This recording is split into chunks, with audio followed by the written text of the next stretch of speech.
Bonsoir, bonsoir à tous. Bienvenue dans cette nouvelle émission, l'émission Jeux politiques en 10 capsules.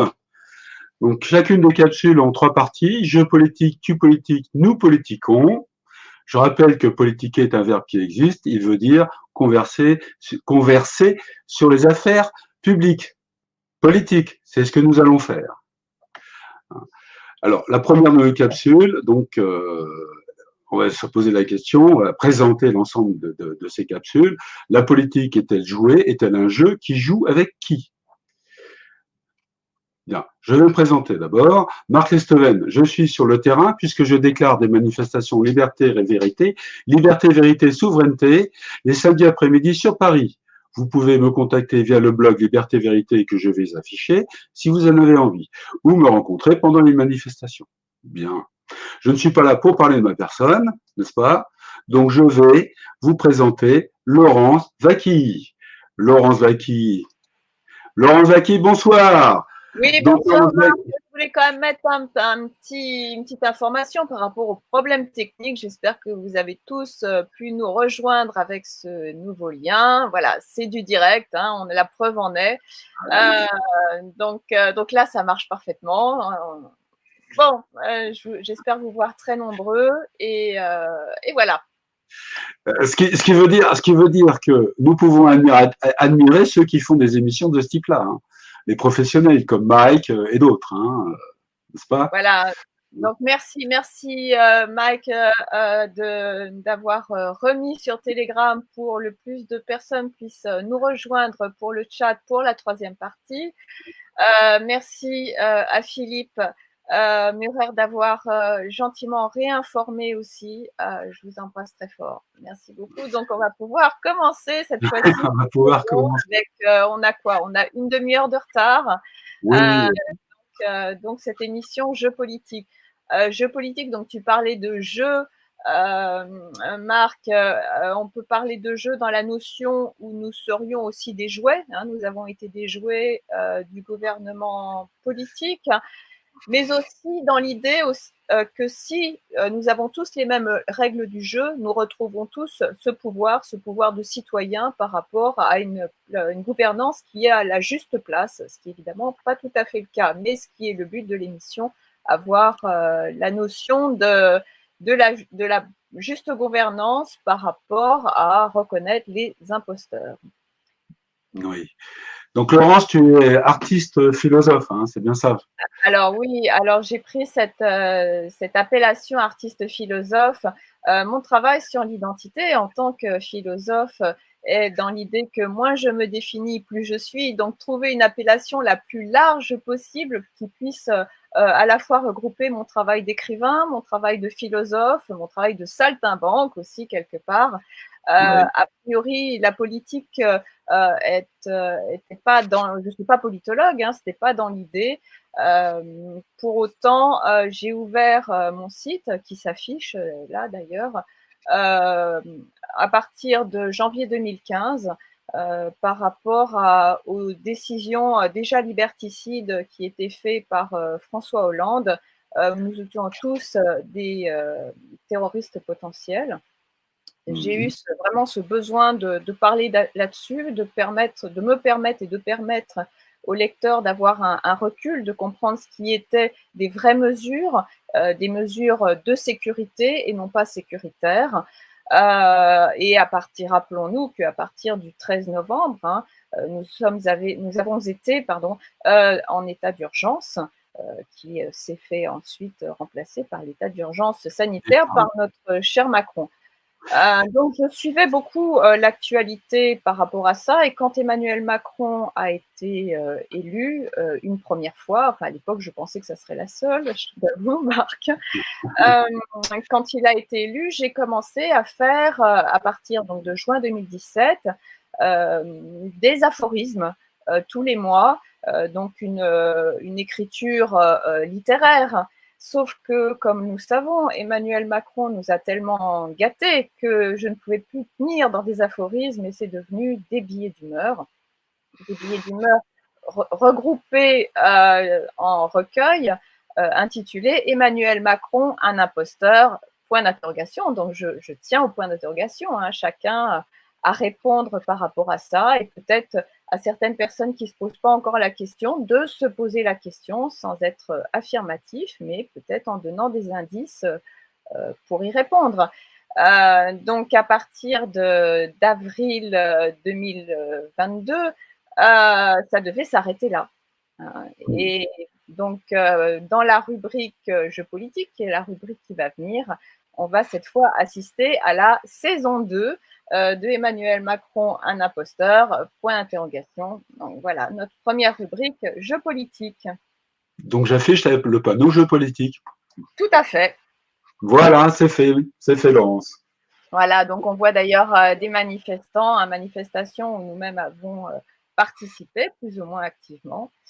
Oui. Donc, c'est dans cette rubrique qui vont avoir lieu les lectures des différents billets d'humeur, donc à commencer par celui d'avril 2022.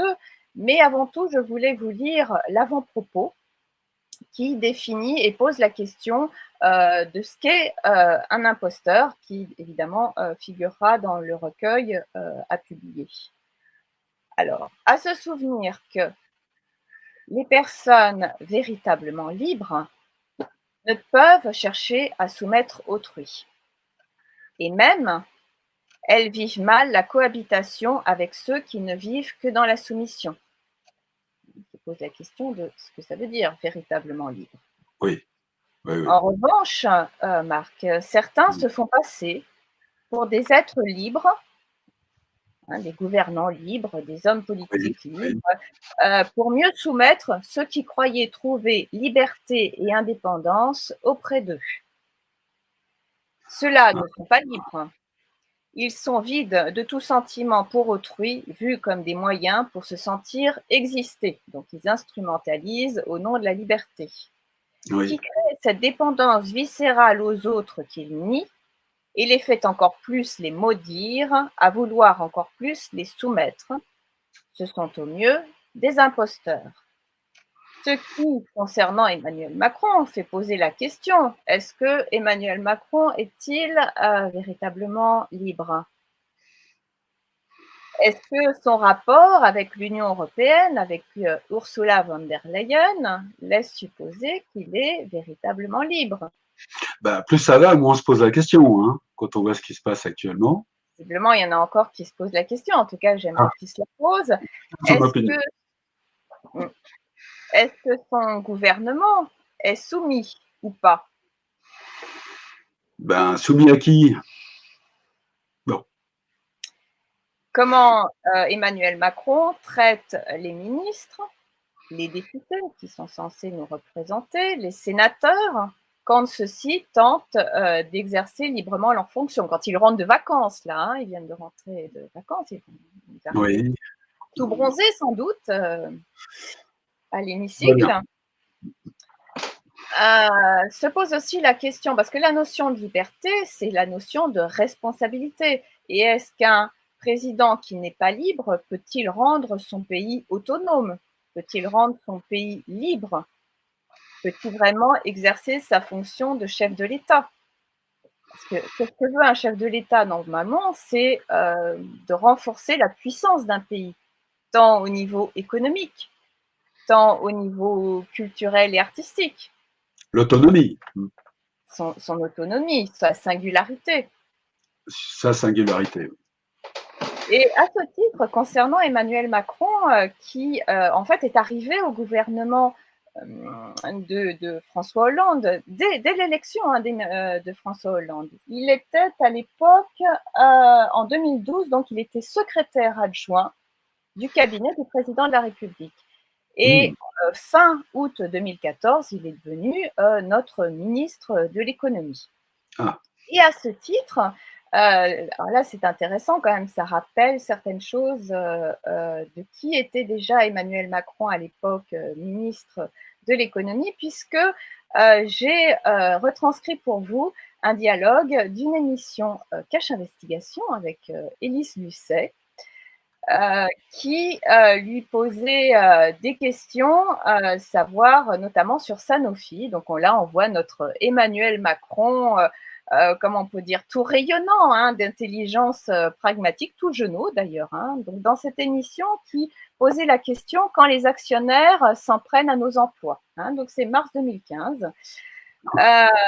Et donc se fait une rencontre entre les deux, entre Élise Lucet et Emmanuel Macron, qui pose la question mais qu'est-ce qu'il faut faire demande-t-elle. Emmanuel Macron: je pense qu'il faut avoir un discours très clair. Il faut avoir un discours. Il faut. Ça suffit un discours s'interroge Élise Lucet à juste titre. Oui, enfin, ça suffit. La politique, vous savez, c'est des discours, c'est de la volonté, c'est de l'idéologie. Et en l'espèce, il faut porter maintenant la nouvelle idéologie du capitalisme. Et Oula. qu'est-ce que c'est? Ça ne peut être le dividende à tout crin. Et de plus en plus, ça veut dire qu'il faut favoriser l'actionnariat à long terme dans l'entreprise, mais il faut le favoriser fiscalement beaucoup plus qu'on ne le fait. Il faut aussi le favoriser dans l'esprit, hein, dit Emmanuel Macron, c'est-à-dire qu'il faut que progressivement, on arrive à sevrer nos économies d'un actionnariat spéculatif qui veut du rendement, blablabla, blablabla, blablabla. Voilà, Attends, je ne sais pas si tu as je tout à te fait coupe, compris. Laurence. Je te coupe, Laurence. Là, je comprends rien à ce qu'il dit, là. Ben voilà, donc c'est les discours d'Emmanuel Macron qui nous disait que pour lui, la politique, c'est faire des discours, et n'est-ce pas ce qu'il nous a montré, hein. Donc ça, c'était mars 2015, on ne prenait pas tout à fait conscience déjà de tout ça. Alors, Emmanuel Macron, un imposteur, affaire à suivre. Bah, affaire à suivre. Exactement. Exactement. Alors, dans l'actualité, là, on a eu, n'a-t-on pas eu un dernier discours, mais peut-être qu'il est en train de se fatiguer, notre Emmanuel Macron. Hein. Tu parles du discours à l'ONU, c'est ça? Voilà, donc du 20 septembre. Ah, Est-ce que tu l'as vu? oui, je l'ai vu. J'ai surtout, j'ai vu mais subrepticement que la salle était singulièrement vide. Incroyable, La incroyable. salle était vide et Emmanuel Macron était très généreux hein, par rapport aux pays du Sud, comme si nous étions un pays où nous étions un pays d'abondance, hein, où tout le monde roule sur l'or, hein, selon Emmanuel Macron, vu toute la distribution qu'il annonce, certes, devant des sièges vides, mais et visiblement, il n'était pas très à l'aise dans son discours. Hein, beaucoup de gesticulation. Donc, visiblement, peut-être va-t-il intégrer l'idée que la politique, c'est peut-être pas que faire des discours. Il faudrait espérer, mais n'est-ce pas trop tard? Les actes, hein? On attend les actes, et les actes, c'est ce qu'on Moi, attendait. tu sais, je ne fais que poser la question. Hein. Oui, oui, oui, oui, oui. Chacun se fait son opinion. Chacun se fait son opinion, C'est évidemment. une question. Oui, oui. Mais nous n'avons pas que. Donc, j'ai mon chat qui intervient là tout de suite. Je suis Bonjour désolée. le chat. Il s'appelle Oscar, c'est ça? Très Il bien. s'appelle Oscar, le chat, Hein. et il veut absolument participer. Peut-être qu'il va nous répondre aussi à la question. La deuxième partie de l'émission, c'est aussi d'autres formes d'imposture et d'imposteurs. Donc, c'est le tu politique. Ah, je mets le panneau. Tu politique. Qu'est-ce que c'est que tu? Politique, on a vu le Covid. Quand je parle de Covid, je parle de période. Hein. Je ne parle pas de la maladie, je ne parle pas du virus, je parle de cette parenthèse qui malheureusement ne semble pas refermer, enfin, en tout cas pour nos gouvernants. On a vu vraiment à quel point certains politiques ont voulu se faire passer pour des scientifiques et des scientifiques ont voulu se faire passer pour des politiques. Donc, il y a eu toute cette confusion. Ce que je vous propose, en fait, c'est comment reconnaître l'imposture et les imposteurs en sciences. Et pour ce faire, je me suis servi d'un livre de Michel de Pracontal, dont on va voir le visuel. Le voilà. Voilà, qui nous propose en 10 leçons de voir l'imposture scientifique et notamment d'avoir des techniques pour tout à chacun devenir un imposteur scientifique. Donc, ce détournement qui est censé nous permettre, alors peut-être aux scientifiques imposteurs, par un certain fonctionnement d'injonction paradoxale, les sortir de l'imposture, en tout cas, nous, de ne plus nous faire avoir à croire ce que la science n'est pas. Alors, la leçon numéro 1, donc c'est des techniques d'hier et d'aujourd'hui, hein, ça a toujours existé. Ça a toujours existé, ça. Voilà, comme en politique, d'ailleurs, et comme ailleurs, d'ailleurs. La leçon numéro 1, c'est faire croire que la science, non seulement pose les questions essentielles, existentielles même, mais en plus, elle prétend y répondre. La science, voilà, est omnisciente, elle va tout répondre, tout nous expliquer, même de nos faits et gestes quotidiens. Hein, on l'a vu dans le Covid où d'un seul coup, elle allait savoir définir ce qu'il fallait faire. Et évidemment, ce scientifique imposteur a le moyen de tout nous expliquer. Mais la réalité est que la science ne peut pas remplir cette mission. Alors, qu'est-ce qui se passe quand un imposteur scientifique bute et n'a pas le moyen réel de nous donner cette connaissance existentielle? Eh ben, soit il renonce, mais en général, il ne renonce pas. Ce qu'il va faire, c'est qu'il va parler de ce qu'il veut nous vendre, de ce qu'il veut nous proposer, et à l'aide d'équations, à l'aide de chiffres, bah oui, les chiffres. Comme vraiment pendant la crise, les chiffres. Voilà, quelle preuve scientifique soi-disant incontestable que les chiffres, puisque les chiffres ne peuvent être faux. Maintenant, ce qu'on en fait, ça c'est autre chose. Et à partir de ces chiffres, il estimera peut-être que la réalité va suivre ses prédictions. Alors, je vais quand même donner un exemple pour montrer à quel point ça a été de tout temps. Nous avons eu déjà un scientifique imposteur qui s'appelait Ptolémée. Ptolémée, le grec. Ptolémée, le grec. On a pas tout à fait les connaissances de qui il était exactement et où il a vécu. En tout cas, moi j'ai une date qui est de 100 à 168 après Jésus-Christ.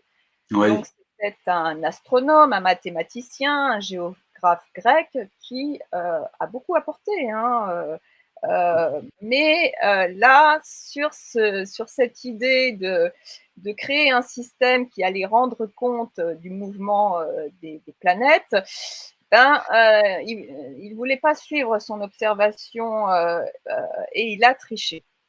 Sa tricherie a duré 1500 ans. Et sa tricherie, on sait, ça a été quand même de nous faire croire que le Soleil tournait autour de la planète Terre qui était le centre du monde, tel aussi que le disaient les Saintes Écritures après. Ce qui est assez incroyable, donc 1500 ans, Galilée qui a abjuré pour faire sortir cette fausse croyance. Galilée, donc c'est 1564-1642, a eu beaucoup de mal, et l'Église a eu beaucoup de mal d'accepter que non, c'est bien la Terre qui tourne autour du Soleil. Donc j'espère que 1500 ans, c'est pas ce que nous connaîtrons, nous, dans les impostures scientifiques que nous avons connues et que nous connaîtrons, et pas simplement sur le Covid, hein, mais aussi sur le climat. Et alors, ce qui est assez aussi intéressant, c'est pour ça que j'ai retenu l'exemple de Ptolémée, c'est que non seulement ça a concerné pendant de très longues périodes, donc 1500 ans, ça a été l'Antiquité romaine, le Moyen-Âge, la Renaissance, mais aussi il y avait déjà une forme de mondialisme de la croyance, puisque ça a touché à la fois l'Occident, mais aussi l'Asie et le monde arabe. Donc il y avait cette fausse croyance qui était défendue bec et ongle. Il fallait absolument que ça soit le Soleil qui tourne autour de la Terre. Et effectivement, quand même, Ptolémée a apporté des preuves chiffrées. Donc, c'était incontestable. Hmm. Ah oui, Et par rapport au virus, pour revenir à aujourd'hui, alors, oui, beaucoup de chiffres, aujourd'hui. euh, beaucoup de Oui, chiffres, énormément. oui. Est-ce que tu vois quel chiffre a servi, euh, qui a été le chiffre le plus, j'allais dire, le plus monstrueux, le plus imposteur? Non, je vois pas. Je vois pas, Laurence. Dis-moi. On a eu quand même cette idée Oui. que on allait éradiquer un virus. Euh, Éradiquer un virus, ça veut dire le chiffre zéro. ouais. Les Tout, chiffres. tout, voilà, tout tendait vers l'idée qu'on allait supprimer un virus, ce qui est un non-sens biologique. Enfin, ça n'est pas possible. On ne peut pas éradiquer un virus, mais au nom de cette éradication, euh, on a entraîné la pire des choses. On a entraîné tout ce qui va, au contraire, affaiblir nos défenses immunitaires. Parce que si on ne peut pas éradiquer un virus, en revanche, on peut renforcer le terrain. Le Oui, terrain, nos défenses immunitaires. oui, c'est D'ailleurs, ça. à ce sujet-là, j'ai un lien sur ces défenses immunitaires qui est Oui, la base relativement simple. oui. Je sais pas, faire du sport, profiter du soleil, manger des fruits frais. En fait, tout ce qu'on nous a empêché de faire Oui. depuis mars 2020. Et quand ça ne suffisait pas, on rajoutait du stress. Et restait le stress. Et aujourd'hui, hein, nous sommes en octobre 2022, il y a Oui. toujours cette idée d'un confinement qui pourrait peut-être venir à la 8e vague, donc le stress qui Attends, continue. Et il la, faut la l'appliquer. présence des masques, hein, la présence des masques, hein, La c'est présence des masques. partout. Je veux dire, dans le métro, bon, là, on parle de Paris, à la RATP, mettez vos masques. Waouh, c'était Ah ouais, invraisemblable. dans le métro, ils redemandent de remettre le masque alors. Ah, ça revient, ouais.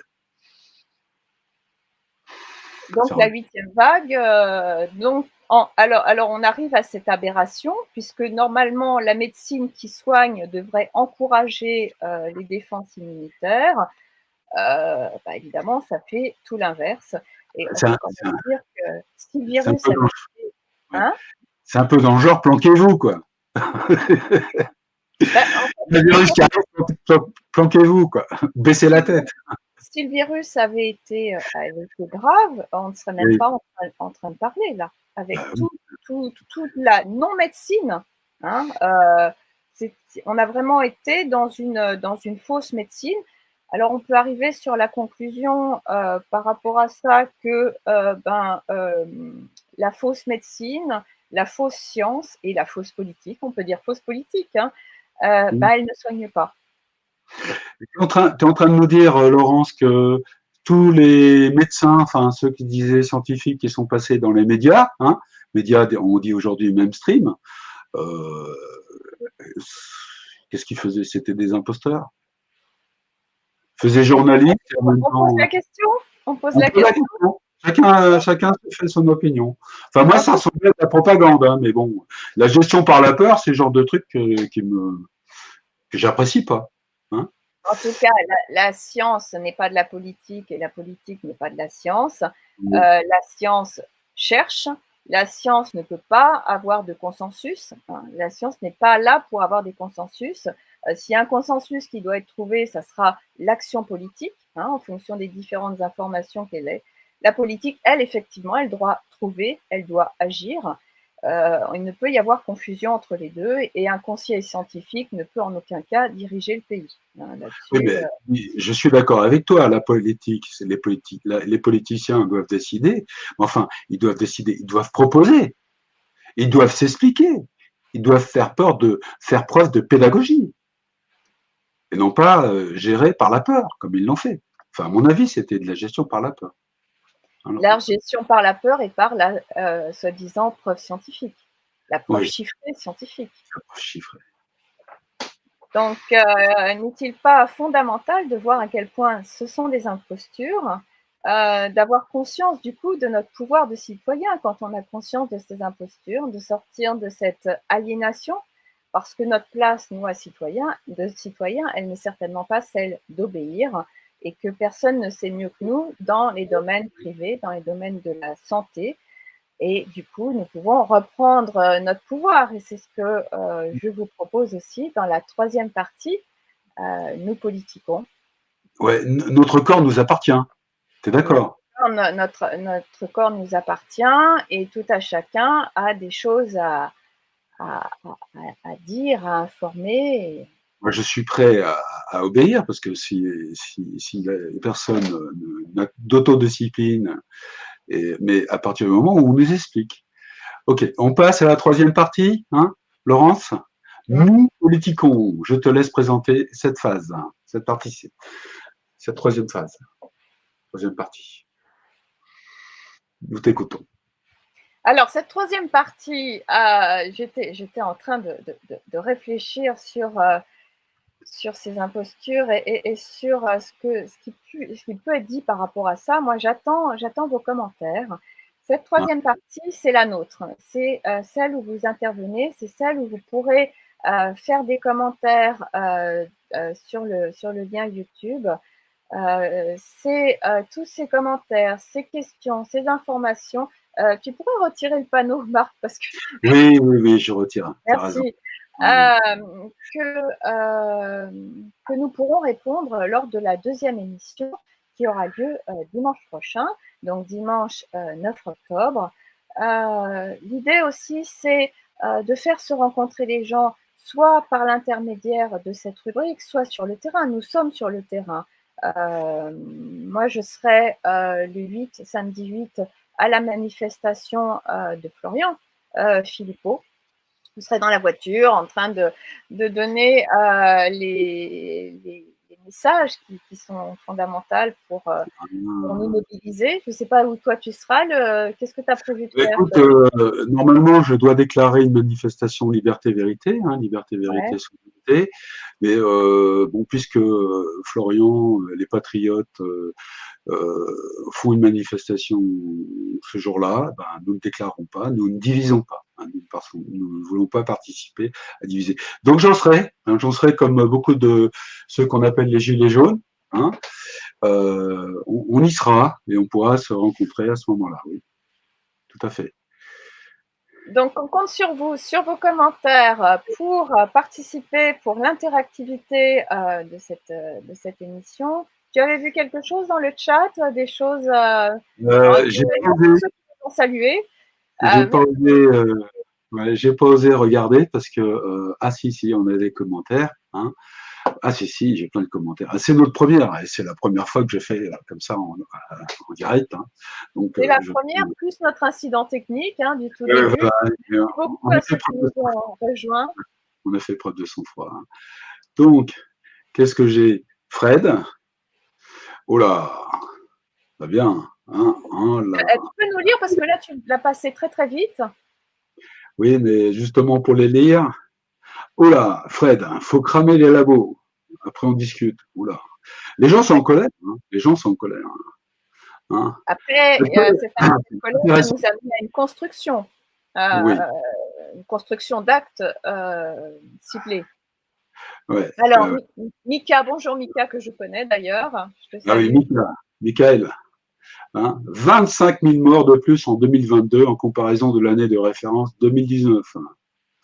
Ah bah, s'il m'envoie les chiffres officiels sur mon signal, on pourra en parler la semaine prochaine. Hein. Eric, bonjour à tous. À quel moment les parlementaires vont-ils faire acte de courage et arrêter d'être dans une vision carriériste? Oui, on se pose la question là, hein, c'est la rentrée le 3 octobre, ben, c'est demain. Hein. Demain, c'est la rentrée. Donc effectivement. Rentrée, oui. Bon, ben, ils vont arriver bronzés et tout, effectivement.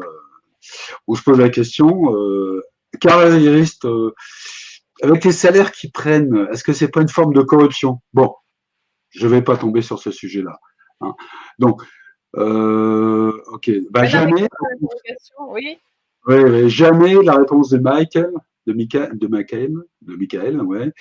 Jamais, hein, donc les parlementaires font-ils acte de courage? Jamais, car la gamelle est trop bonne au Parlement.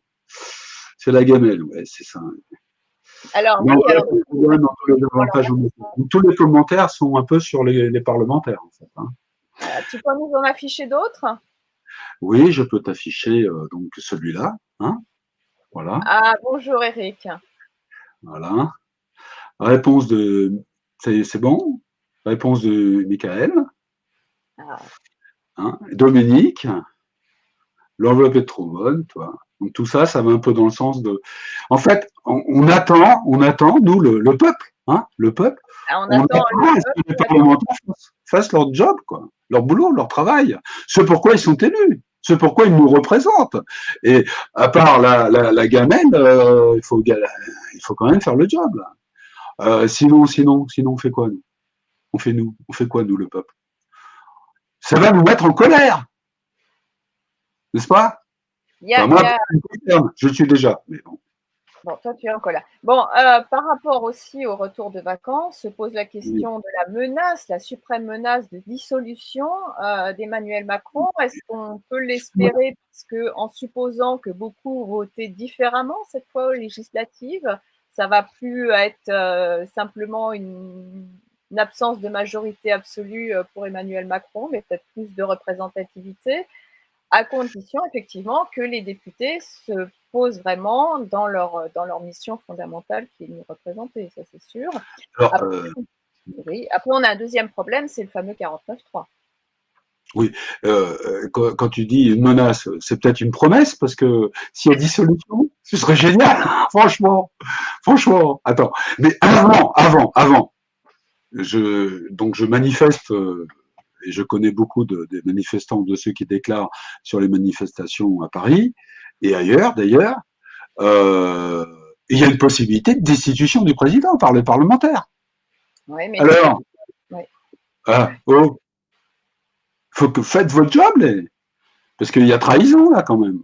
Bon, moi, je Alors vais pas après, la litanie sur les trahisons, la liste des trahisons, mais bon, je te laisse la parole, Laurence, aussi. non, moi j'aime beaucoup quand tu parles. A priori, l'autre problème aussi, c'est après Macron, est-ce que nous saurons reconnaître les autres imposteurs qui lui succéderont? Est-ce qu'il n'y aura pas cette même complaisance par rapport à des gens qui, effectivement, donc comme Macron, nous présente que la politique, c'est faire des discours, de ces scientifiques qui nous donnent des ordres? J'espère sincèrement qu'on sortira de cette croyance qu'un scientifique ou un politique sait mieux que nous, est au-dessus dessus des gens et qu'on retrouve la juste place de la gouvernance par rapport à ça. Et sont bienveillants vis-à-vis de nous, le peuple. Ah ben c'est pas de la bienveillance, là, c'est la gouvernance d'un pays. Mais Gouverner un voilà, pays, c'est pas diriger les gens. oui. Alors que là, nous sommes non seulement dirigés, mais matés, hein, puisque il y a Maté, c'est des ça, Maté. sénateurs qui arrivent, là, se demandent à Ouais, quoi ça sert. Mais ouais. Bon, Emmanuel, s'il te plaît, tiens ta promesse, dissous, s'il te plaît, ce serait tu as sympa. d'autres commentaires qui arrivent? Attends, je regarde. Bah oui, dis donc, ça arrête pas. Hein. Alors, est-ce que les parlementaires peuvent-ils, je vais le mettre, je l'affiche, d'accord? Voilà. Ouais. Hein, donc Vincent. Bonsoir Vincent. Bonsoir Merci pour Vincent. ton commentaire d'ailleurs. Bonjour à tous, peuvent-ils conserver leur libre arbitre et non voter aux ordres de leur parti? Nos élus, Parlement. Nous représentent-ils vraiment ou représentent-ils des consignes? Suivent-ils des consignes pour prolonger leur mandat? Et ouais. Ça peut poser la question. Juste pour reprendre le propos que tu as dit tout à l'heure, effectivement, on peut considérer que nous avons un travail à faire sur nous-mêmes. Je prends l'exemple sur moi-même. Tu as parlé de 2015, l'émission avec Emmanuel Macron, où on n'a rien compris, j'ai rien compris. Mais moi, j'ai écouté comme ça, puis je laisse faire. Mais maintenant, on ne peut plus laisser faire. Il faut qu'on se lève. hein. Et qu'effectivement, pour retrouver notre libre arbitre, c'est aussi prendre conscience de ce qui se passe et ne plus subir, hein. Peut-être aussi, faut-il éteindre la télé. Je voulais aussi préciser quelque chose par rapport au pouvoir que peut avoir Davos. Davos est en présence et a commencé sa réunion depuis janvier 1971. Donc, ils ont eu le temps de préparer aussi le terrain sur les différents moyens pour agir en puissance supranationale.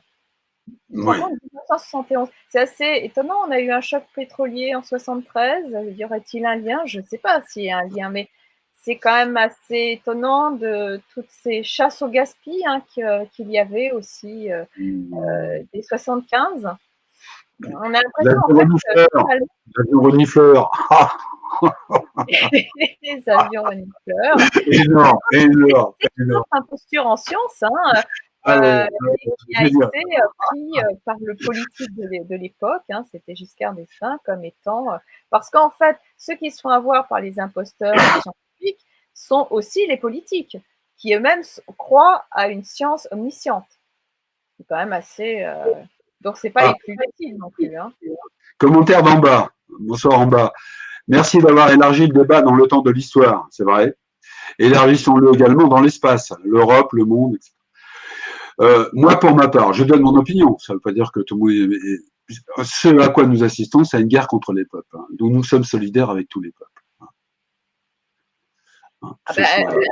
le fait que la France ne soit pas seule concernée devrait justement nous inquiéter d'autant plus.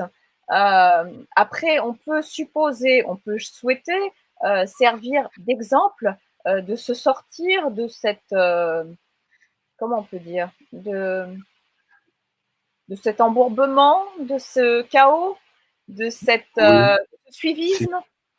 Oui, d'une séparation aussi, hein, parce qu'il y a une gestion par le chaos, on va dire.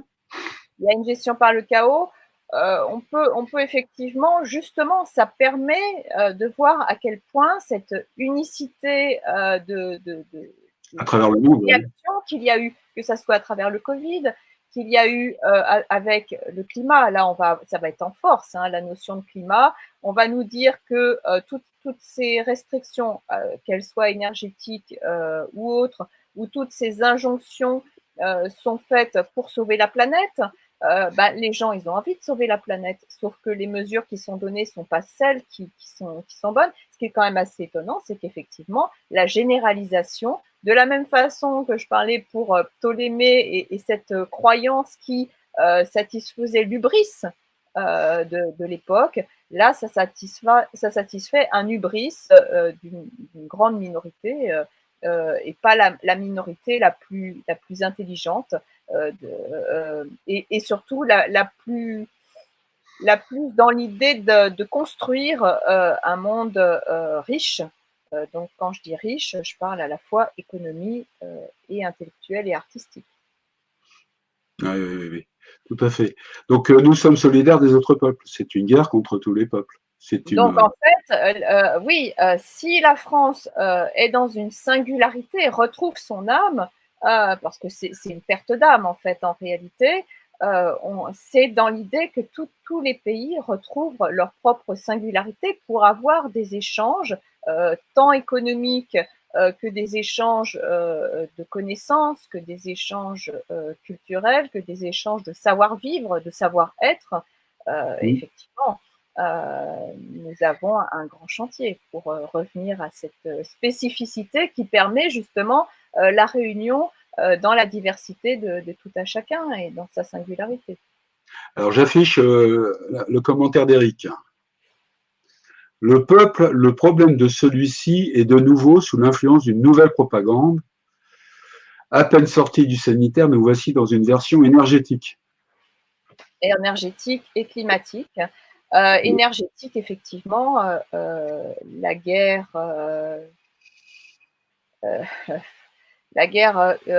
Est-ce que c'est l'OTAN contre la Russie? Est-ce que je dis quelque chose de…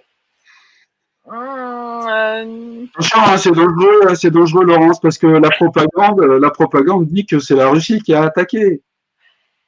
Attention, En tout hein? cas, c'est… Voilà. T'as parti pris là, attention.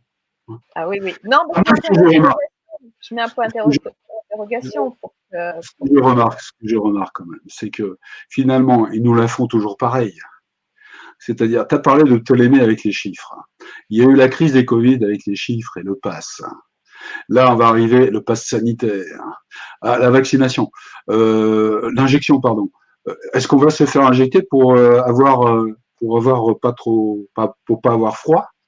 Hein, je sais pas. De toute façon, donc c'est un peu toujours le même scénario qui nous sort. Hein. Des chiffres et hop, des chiffres et hop. Donc la crise énergétique, le pass énergétique, le compteur Linky est-il un pass énergétique faut se poser la question. Nous pouvons espérer que ce simplisme de la répétition, d'avoir toujours le même style de fonctionnement, d'ailleurs, ça montre qu'ils ne sont pas très, très intelligents en réalité. Donc, ça peut justement nous permettre de pouvoir réagir parce qu'ils sont tellement prévisibles et leurs moyens sont tellement toujours les mêmes. C'est vrai que je me pose la question depuis 71, est-ce que c'est pas toujours les mêmes fonctionnements, les mêmes et 71 la même ingénierie sociale.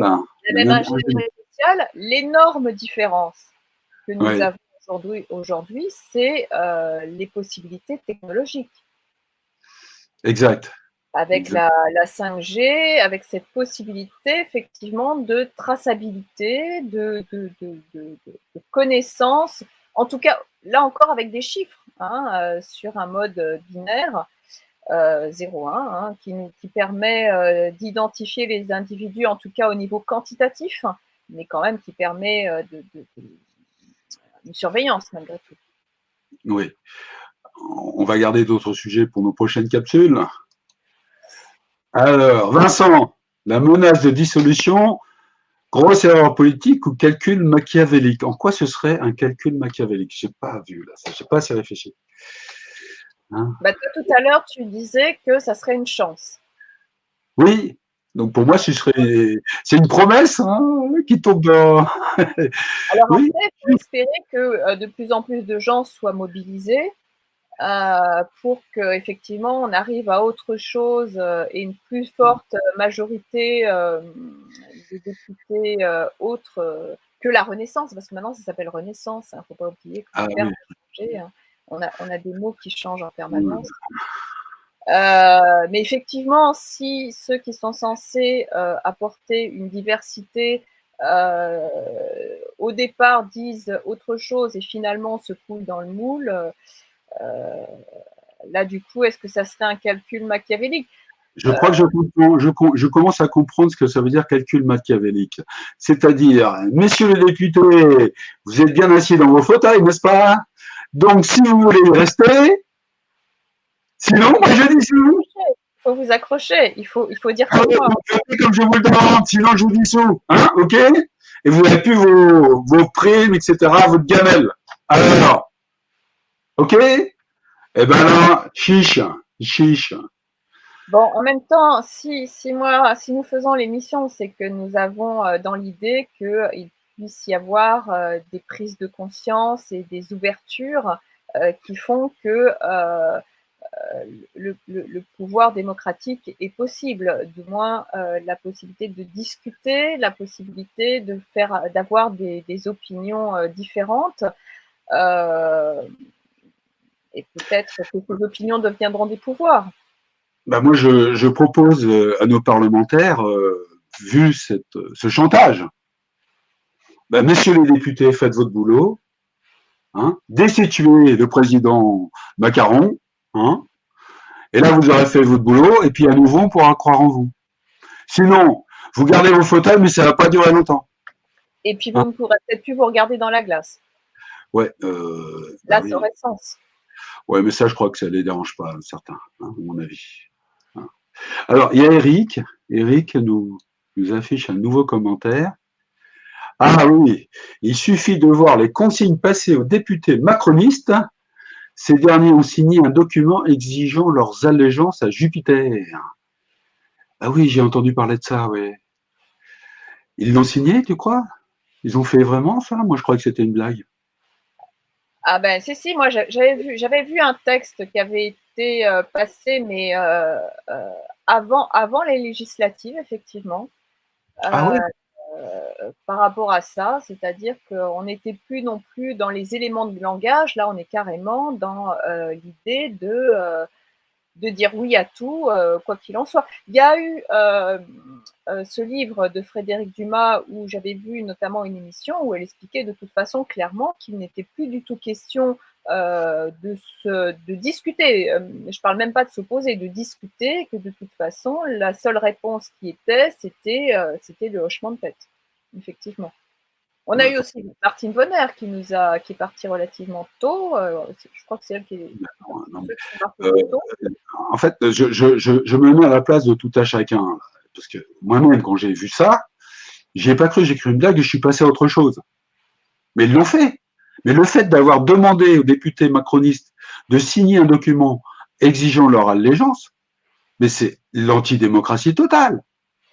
C'est non seulement l'antidémocratie, mais pour moi, c'est le renoncement d'un président de la République à être un président de la République. On en Oui, revient sur la notion d'Emmanuel Macron, un imposteur. Qu'un c'est une président de la culture. République, non, un vrai gouvernant, n'a pas Oui, besoin d'avoir l'allégeance des députés pour gouverner. Qu'est-ce que tu c'est en un penses? fait. Ah bah oui, donc c'est bien le symptôme d'une tyrannie. En tout cas, qu'il n'est pas un président de la République ou un président de notre pays dit démocratique. Voilà, voilà. Donc c'est significatif pour ceux qui veulent bien s'en faire cette opinion, bien sûr. Donc moi, j'aimerais un vrai président de la République, un vrai gouvernant avec de vrais ministres qui, justement, sont engagés dans leurs responsabilités, donc seraient véritablement libres. Et là, effectivement, le pays pourrait redevenir un vrai pays réellement gouverné. Mais quel est Sans le avoir rôle d'un député, dis-moi, Laurence? d'imposture. Le rôle d'un député. Le rôle d'un député n'est-il pas de remonter les informations à partir du peuple, hein, et de discuter avec le peuple et ensuite de remonter cette discussion à un niveau supérieur, c'est-à-dire au niveau du parti. Et puis ensuite, le parti remonte l'ensemble de ces informations au niveau du Parlement. Et normalement, le président, hein, l'exécutif, qui ne fait qu'exécuter normalement, hein, exécute des décisions du Parlement, c'est-à-dire en discussion avec le peuple. Mais là, il n'y a plus de discussion avec le peuple, apparemment. Il n'y a même plus d'écoute, puisque s'il y avait écoute, il n'y aurait pas eu toutes ces manifestations.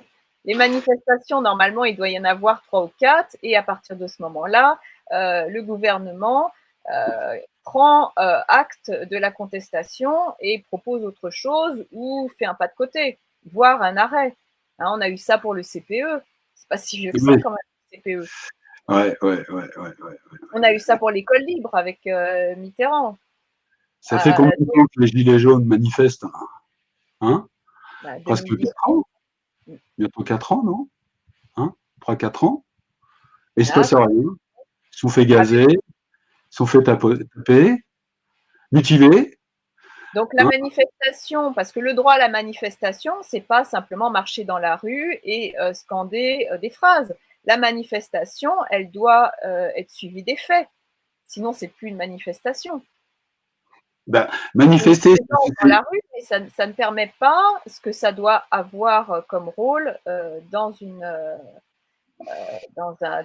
un pays, dans un gouvernement et dans un pays démocratique. Donc, démocratique, la population, le peuple.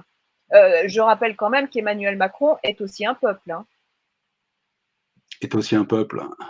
Oui, il est aussi un citoyen Il est un citoyen du peuple. Il fait voilà, un partie du citoyen du peuple. Oui. peuple. Nous sommes tous citoyens du peuple avec des places différentes et des responsabilités différentes. C'est important de le rappeler. Emmanuel Macron n'a pas une responsabilité. Alors ça, c'est encore autre chose. Hein. La notion de responsabilité au niveau pénal de par sa place, mais pour autant, il a une responsabilité fonctionnelle. Oui, oui, oui, oui, oui. Enfin bon. Manifester, c'est montrer qu'on n'est pas d'accord. Donc, c'est quelque part exprimer une opinion. Et c'est communiquer avec le gouvernement. Et qui doit être prise en compte. Et cette communication doit être écoutée, prise en compte. Mais on parlait tout à l'heure des députés. La problématique aussi, c'est qu'il faut que ces députés travaillent. Et puis aussi, il faut qu'eux sortent des fausses croyances. Peut-être que beaucoup, à l'époque du Covid, donc encore une fois, une parenthèse qui n'est pas vraiment refermée, peut-être Oui. qu'ils étaient tellement persuadés de ce qui était dit, martelé, qu'ils ne se sont pas posé la question qu'il y avait quelque chose qui n'était pas vrai. Quand on est persuadé de quelque chose, hein, j'ai toujours cette phrase qui dit que seul le savant se sait ignorant. Donc il faudrait déjà que ces députés et ces sénateurs se savent ignorants pour justement se poser la question et aller à la recherche des informations. Peut-être que cette problématique, elle est là aussi. Oui, oui, oui, tout à fait, tout à fait. Qui fait Non. que même ceux qui seraient, peut-être qui rempliraient leur mission de représentativité, on peut supposer, peut-être que je suis oie blanche, naïve et tout, on peut supposer que leur erreur est comme cet imposteur à son insu, le sont parce qu'ils n'ont pas les informations, qu'ils ne travaillent pas parce qu'ils sont persuadés de savoir, et peut-être par orgueil, par hubris, sont persuadés de savoir d'être au-dessus des autres et qu'ils n'ont pas été chercher d'autres informations que normalement ils auraient dû avoir pour justement être dans un débat et dans une écoute d'autres informations qu'est-ce qu'on va dire, qu'une seule voix. Mm, mm. Est-ce que tu as d'autres commentaires? Donc, je t'en affiche l'autre là. Hein. Donc, Eric, pour sortir de ce chaos, il faudrait des médias intégrés et surtout de nous prendre pour des incultes, d'arrêter de nous prendre pour des incultes. Comment éveiller ceux qui sont encore sous l'influence de cette mascarade? Comment éveiller ceux qui sont encore sous l'influence de cette mascarade? C'est la grande question. Moi, je pense qu'il faut, qu'il est bon, il faut, je ne sais pas s'il faut, mais permettre aux gens de se poser des questions qui ne se posaient pas. Mm. Pas leur dire vous avez raison, vous avez tort, nous avons raison, c'est vous qui avez tort, vous êtes dans ce combat-là, mais de montrer que les évidences ne sont pas du tout évidentes. Déjà montrer que Emmanuel Macron ne décide pas si l'on a le droit ou pas de danser pendant les fêtes de fin d'année, si on a le droit de faire un réveillon. Peut-être rappeler que ça, c'est pas le rôle d'un gouvernant.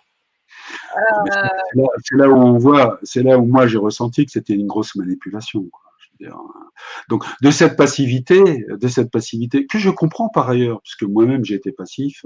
Par exemple, tu as parlé de 2015, j'étais passif. La loi El Khomri, j'étais passif. J'ai laissé passer plein de choses parce que j'avais mes choses personnelles à régler, mes choses professionnelles à régler. Donc j'étais dans ma bulle. Et puis bon, je faisais confiance à tout ce monde politicien, on dit maintenant dans nos manifestations. Ouais, c'est pas très gentil. Hein. Mais bon, je leur en veux pas, mais maintenant, il est quand même temps de se réveiller, les amis, parce que si tout le monde se réveille pas, on va tous vers l'abîme. Alors, Hein. je ne pense pas, comme toutes ces périodes extraordinaires, nous vivons une période C'est extraordinaire, historique. Mm. il est important que tout le monde se réveille. Oui. Je pense que déjà, si une grosse minorité agissante trouve des actions, émet des justes pensées et se sent en pouvoir, c'est ce qui peut permettre de regagner, de recouvrer la santé politique de notre pays, la santé scientifique, parce que les scientifiques vont pas très bien non plus, hein, pas plus que les médecins. J'ai encore lu qu'il y avait de moins en moins de médecins généralistes, qui fait que je crois que, si ma mémoire est bonne, 11% des Français n'ont plus de médecin traitant. Comme il y a une obligation de médecin traitant pour pouvoir avoir un parcours de soins correctement remboursé, il y a des gens qui ne trouvent même plus de médecins généralistes, donc qui vont leur permettre de voir des spécialistes à un taux qui leur permet de se soigner, en fait, tout simplement. Oui, oui, c'est l'histoire du numerus clausus pour la médecine. C'est arrivé dans les années 70, où il y avait un nombre limité d'étudiants en médecine qui étaient acceptés en deuxième année. Hein. J'en sais quelque chose parce que c'est à ce moment-là que j'ai commencé par faire médecine. Donc c'était dans ces années-là que j'ai fait 2 fois la première année. Hein. Après, je suis revenu à faire des choses que je savais mieux, parce que moi, j'ai besoin pour comprendre et mémoriser, j'ai besoin qu'on m'explique, et non pas d'apprendre par cœur. Donc, je suis revenu à faire des maths et de la physique, en faisant une école d'ingénieur. Mais passons, je suis pas là pour parler de moi. Je reprends. Alors là, nous ne sommes pas mainstream, hein, nous ne sommes pas dans la manipulation. Donc, il y a Vincent qui nous précise que l'allégeance demandée portait sur le texte des retraites uniquement. Ah bon, d'accord. Okay. Merci Vincent. Hein, pour cette précision. Alors, il y a sans doute le texte dont tu parles, Vincent, mais il y a eu un texte que j'ai conservé qui était diffusé juste avant les élections législatives, qui était cette même allégeance-là. Je ne sais pas si on parle de la même chose, puisque c'était les retraites avaient été mises sous silence, hein, on n'en parlait plus.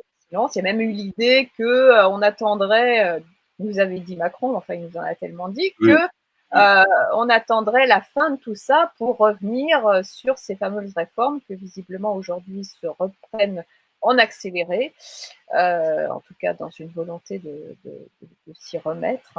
Voilà. Alors, j'affiche. Elle est à tous les niveaux, quoi. Hein. Oui, pardon, excuse-moi Laurence. Donc j'affiche bravo pour l'unité, Marc. Merci, merci Baga. Hein. Bah oui, il faut faire masse. Hein. Donc pour l'instant, enfin bon, c'est sa réussite, c'est de leur réussite aux patriotes. Eh ben ils sont très très nombreux. Ben il faut qu'on aille les rejoindre pour faire masse, parce que faire masse c'est le plus important. Il n'y a pas que les patriotes pendant les défilés, hein, c'est organisé par Florian Philippot, mais il y a tout un tas de gens très différents, des profils très différents. Oui, sans doute des croyances aussi très différentes politiques, des adhésions politiques multiples.